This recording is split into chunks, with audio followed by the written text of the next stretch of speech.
आज हम स्टार्ट करेंगे विद्युत आवेश तथा क्षेत्र। यह आपका चैप्टर नंबर 1 और 2 वीडियो तो हम करा ही दिए हैं, यह आपका तीसरा है।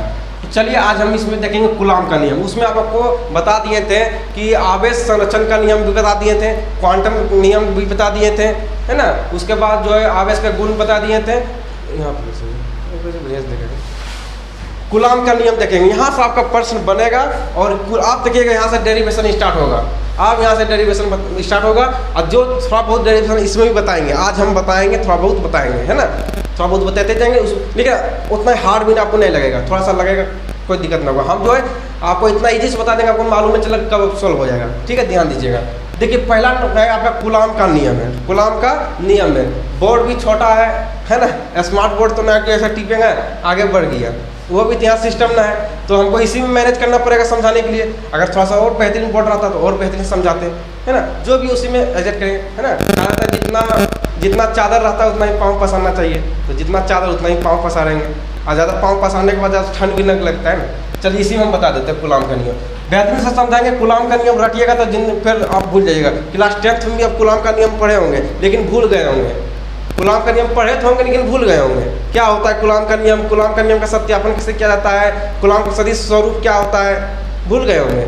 आज जो है यहाँ से आपको देखना है कूलाम का नियम बहुत साल पूछा भी गया है बोर्ड एग्जाम में, समझिएगा। कूलाम का नियम किसने दिया था, तो कूलाम का नियम जो है वो कूलाम नहीं दिया था, एक वैज्ञानिक था जिसका नाम, एक वैज्ञानिक था फ्रांसीसी वैज्ञानिक था जो कि 1785 ईस्वी में 1785 ईस्वी में फ्रांसीसी वैज्ञानिक कूलाम ने यह नियम दिया था। कौन सा नियम दिया था, तो कूलाम का नियम दिया था। और कहाँ का वैज्ञानिक था ये, कूलाम कहाँ का वैज्ञानिक था, फ्रांस का, फ्रांसीसी वैज्ञानिक था। और ये 1785 ईस्वी में जो ये नियम दिया था। हालांकि ये पूछता नहीं है लेकिन याद रखना है, जब भी आपको परिभाषा लिखने के लिए दिया जाए तो ये भी अगर लिख देते हैं बेहतरीन नंबर देगा। उसको ये मालूम चलेगा कि जानकारी था इस चीज़ के बारे में। तो याद रखना है कि कूलाम के नियम का प्रतिपादन सन 1785 ईस्वी में फ्रांसीसी वैज्ञानिक जिसका नाम था कूलाम नहीं, अपने ही नाम पर एक नियम दिया जिसका नाम था कूलाम का नियम। तो उन्होंने कूलाम के नियम में क्या समझाया था समझिएगा। और अभी तो सिर्फ परिभाषा समझिए, उसको हम डायग्राम के माध्यम से आपको समझाएंगे, डेरिवेशन भी आपको थोड़ा बहुत बताएंगे, हल्का बहुत बताएंगे। देखिए किन्हीं दो बिंदु आवेशों के बीच कार्यरत विद्युत बल, किन्हीं दो बिंदु आवेशों के बीच कार्यरत विद्युत बल दोनों आवेशों के परिणामों के गुणनफल के अनुक्रमानुपाती तथा उनके बीच की दूरी के व्युत्क्रमानुपाती है। इस बल की दिशा दोनों आवेशों को मिलाने वाली रेखा के अनुदिश होती है। समझे में आया, पल्ला नहीं पड़ा, पल्ला पड़ा कुछ कि हम बोल दिए नहीं बोल दिए, समझे में ना आया, लेकिन आप समझ आएगा, समझिएगा। अब हम जब डायग्राम के माध्यम से समझाएंगे तो आपको समझ आएगा। देखिए किन्हीं दो बिंदु आवेशों के बीच, देखिए भगवा बोर्ड तो स्मार्ट बोर्ड नहीं है, इसी में हमको एडजस्ट करना पड़ेगा, है ना। समझिए, इसी हम समझाते हैं।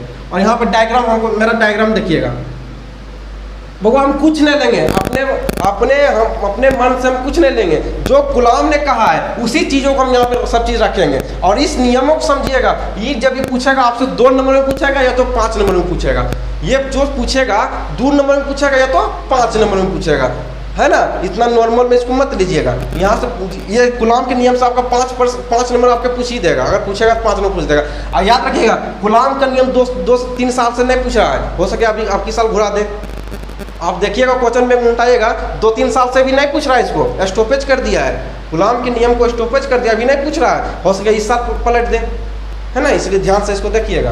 देखिए कहा जा रहा है कि किन्हीं दो बिंदु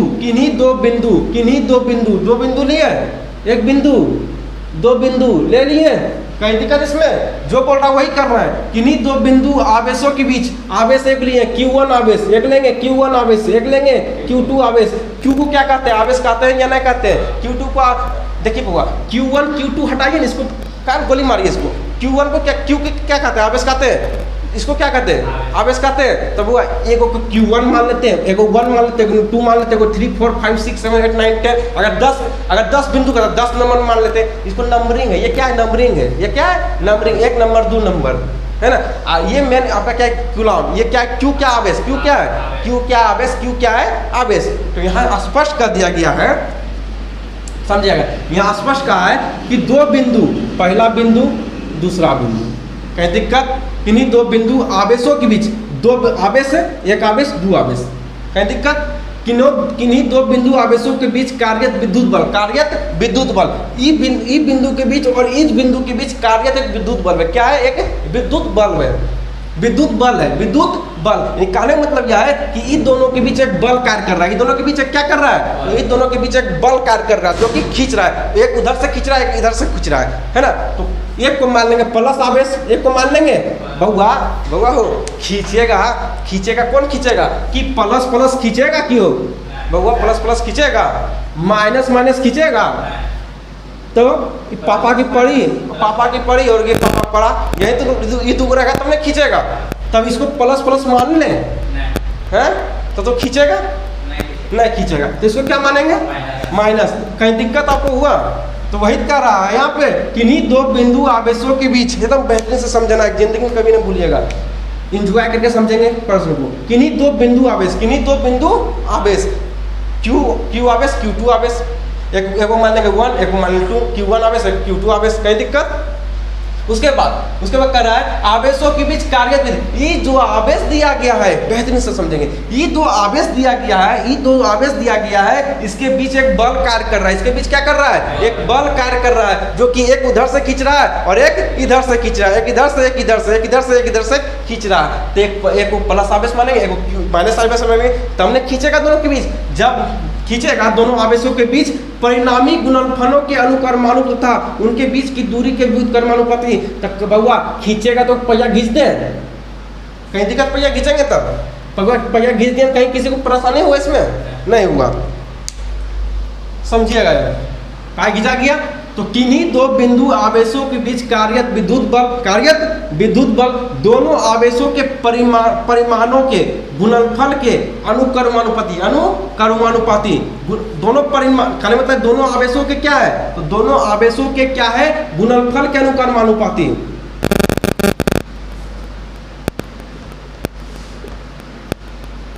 गुणनफल के अनुक्रमानुपाती दोनों आवेशों के बीच, दोनों आवेशों के परिमाणों के गुणनफल, परिमाणों के गुणनफल के अनुक्रमानुपाती तथा उनके बीच की दूरी, इनके बीच की दूरी, ये दोनों आवेशों के बीच की दूरी के व्युत्क्रमानुपाती। तो दूरी के क्या है? दूरी के व्युत्क्रमानुपाती,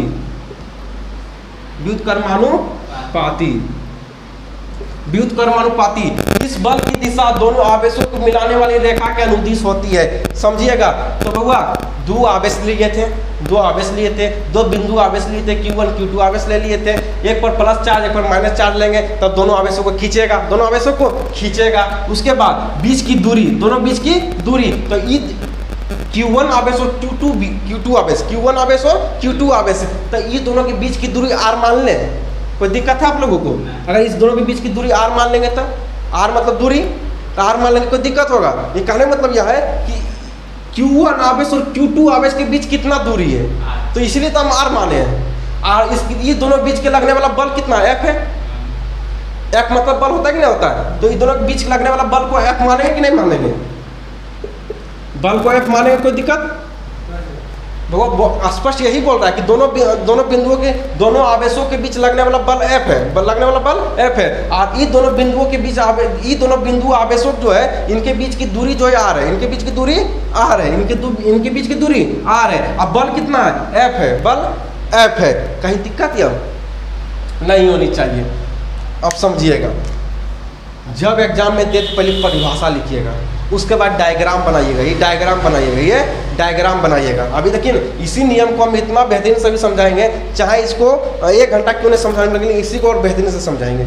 इसको मिटा दें, इसका कोई ज़रूरत नहीं है यहाँ पे। आप लोग तो फोटो ले लिए होंगे इसका, चलिए इसको मिटा देते हैं, आप समझिएगा। देखिए यहाँ पे, तो यहाँ पे क्या है, तो बउआ हो एफ मतलब बल। अब स्टार्ट हो रहा है डेरिवेशन, थोड़ा सा दिमाग दीजिएगा। यहाँ पे एफ मतलब बल, की कह रहा है सुनिएगा, किन्हीं दो बिंदु आवेशों के बीच कार्यरत विद्युत बल, कार्यरत विद्युत बल दोनों आवेशों के परिमाणों के गुणनफल के अनुक्रमानुपाती तथा उनके बीच की दूरी के व्युत्क्रमानुपाती।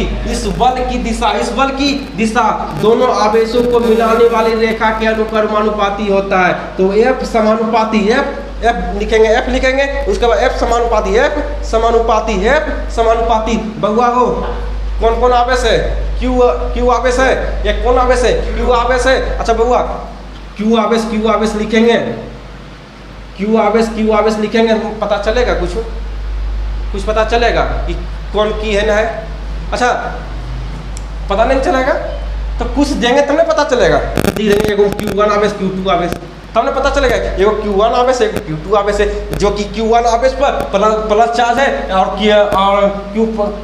Q1 पर प्लस चार्ज है और जो है Q2 पर माइनस चार्ज है। अब बउआ एक बात पूछे आप लोगों से, हम पूछ दें, इसको मिटा दें, कहीं दिक्कत होगा? क्योंकि आप लोग, हमारा तो परिभाषा से कोई काम ही ना है, हमारा डेरिवेशन में काम है, परिभाषा से कोई काम है, मिटा दे इसको, मिटा देते हैं तब समझा पाएंगे, है ना। नहीं समझा पाएंगे। स्मार्ट बोर्ड रहा था कितने आगे स्क्रिप्ट हो गया, है ना। चलिए अब आगे बढ़ जाते हैं, इससे हमारा कोई दिक्कत नहीं, इससे हम अब यहाँ हम समझेंगे। चलिए देखिएगा, अब बढ़िया समझेंगे। जब एग्जाम में आए पहले परिभाषा लिखिएगा, एग्जाम में सीधा लिखने के लिए देगा, गुलाम के नियमों को लिखे तथा इन्हें सिद्ध करें। तो अगर सिर्फ पूछेगा गुलाम का नियम लिखे तो गुलाम का परिभाषा लिख दीजिएगा और डेरिवेशन भी बना दीजिएगा, जो हम बता रहे हैं उसको भी बना दीजिएगा, बेहतरीन रहेगा और नंबर देगा वो, है ना। चलिए कहीं नंबर नहीं काटेगा, लिखिएगा एफ मतलब बल लिखेंगे, एफ मतलब बल, समानुपाती का चिन्ह दीजिएगा, ये क्या समानुपाती। उसके बाद Q1 आवेश और Q2 आवेश, तो बल किसके बीच लग रहा है, एफ जो है बल किसके बीच लगा रहा है, Q1 Q2 आवेश के बीच लगा रहा है बल, तो लिखेंगे Q1 और Q2, कहीं दिक्कत, बटे R स्क्वायर, कहीं दिक्कत इसमें दिक्कत अब नहीं होनी चाहिए, कहीं दिक्कत इसमें आपको है नहीं होनी चाहिए। देखिएगा आप देखिए, F समानुपाती Q1 Q2 बटे R स्क्वायर, कहीं दिक्कत। अब देखिएगा आप यहाँ पे जो है F समानुपाती, ये समानुपाती का चिन्ह है, यहाँ पे सीधा लिखिएगा। पहले देखिए Q1 Q2 आवेश लिख दिए हैं, तो पहले काम कीजिए, पहले यहाँ बढ़िया से लिखिएगा, यहाँ अपना लैंग्वेज लिखिएगा, यहाँ Q1 Q2 दो आवेश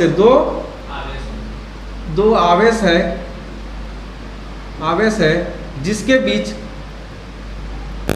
जिसके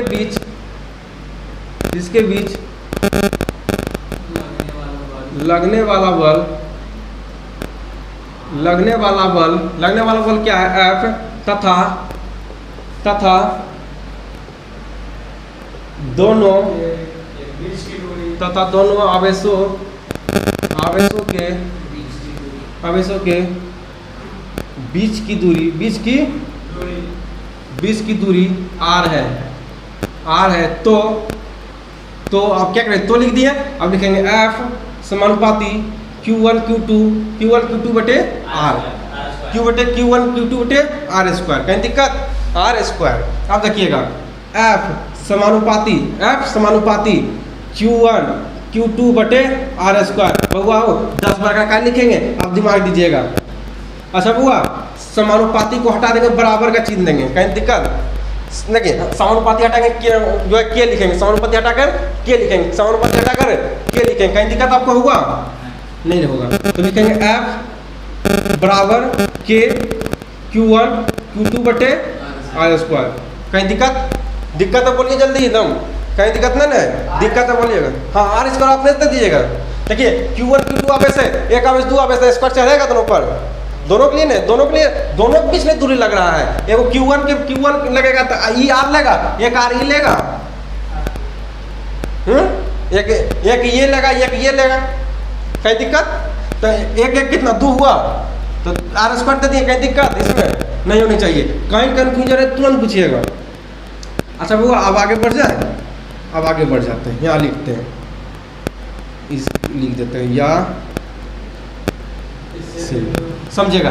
आप देखिए एफ के Q1 Q2 बटे आर स्क्वायर, पहले दिन हम आपको पढ़ाए थे, पहला दिन हम पढ़ाए थे कि के का मान होता है 1/4πε0। अच्छा बउआ लिखवाए थे कि नहीं लिखवाए थे? एक रे लिए तो लिखवाए थे कि जब भी हम पढ़ाएंगे अपना तखने ज़्यादा समझ आएगा, तखने ज़्यादा समझ आएगा। झट आप आंसर वो दीजिएगा। तो लिखे बोले थे के का मान होता है 1/4πε0 होता है, 1/के बराबर 1/4πε0 होता है। एप्सिलॉन 0 होता है, एप्सिलॉन 0 होता है। बताए थे कि नहीं बताए थे? याद है ना? अगर नहीं याद है तो वो याद कीजिएगा, है ना? नहीं याद है तो आपका मूर्खता इसमें है। तो एफ हो गया, एफ बराबर बउआ क्या का मान 1/4πε0 Q1 Q2 बटे आर स्क्वायर। कहीं दिक्कत हो बउआ एकदम समझने में दिक्कत? अब आगे बढ़ जाए, आगे बढ़ जाते हैं। आप फिर लिखेंगे एफ। अच्छा बउआ यह चीज हम आपको बताए थे कि बताए थे कि 1/4πε0 को लिख सकते हैं 9 × 10⁻9 लिख सकते हैं। बताए थे कि नहीं बताए थे कि 1/4πε0 को लिख सकते हैं 9 × 10⁻9 लिख सकते हैं। देखिएगा कॉपियाँ हम बताए थे, पहले दिन हम बता दिए थे, है ना? 9 × 10⁻9 लिख सकते हैं इसको। और के को लिख सकते हैं के बराबर 1/4πε0 एप्सिलॉन 0 1/4πε0 को लिख सकते हैं 9 × 10⁻9। तो लिख दे 9 × 10⁻9 इसके जगह पर लिख सकते हैं, ताकि इसका मान इतना होता है। इसके बाद Q1 Q2 बटे आर स्क्वायर। अच्छा बउआ अगर जब हम जब जाइएगा ना तो यूला नहीं लिखिएगा, ये इतने दूर छोड़िएगा, है ना? ये तो आपको सिखाए थे हम, यहाँ तो आपको सिखाए कि ई भी होता है, इसका मान ई भी होता है, लेकिन ई बहुत देखने में अच्छा लग रहा है तो एक नहीं लिखिएगा, वहाँ लिख दीजिएगा। लिखिएगा हम यहाँ लिखिएगा कि 9 लिखिएगा कि 1/4πε0 का मान 9 × 10⁻9 9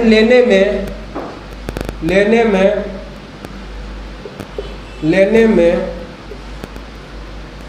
सहूलियत नहीं है, लिख दीजिए 1/4πε0 का मान 9 × 10⁻9। 9 जो है 9 बेहतरीन नहीं है, 9 जो है वह बेहतरीन नहीं है, इसलिए जो है 1/4πε0 का मान 9 × 10⁻9 नहीं लेंगे, 9 × 10⁻9 नहीं लेंगे। ठीक है, इसको एग्जाम में मत लिखिएगा, ये आपको दिमाग में रखिएगा। कोई पूछेगा कि 1/4πε0 को 9 × 10⁻9 लिख सकते हैं तो बोलिए हाँ लिख सकते हैं, कोई दिक्कत नहीं है। ये भी सही है, लेकिन इसको ना करेंगे तो भी सही है, इसको ना करेंगे तो भी आपका सही है। ये तो आपको हम सिखा रहे थे, सिर्फ आपको सिखा रहे थे। तो लिखिएगा F बराबर 1/4πε0 एप्सिलॉन 0 Q1 Q2 बटे आर स्क्वायर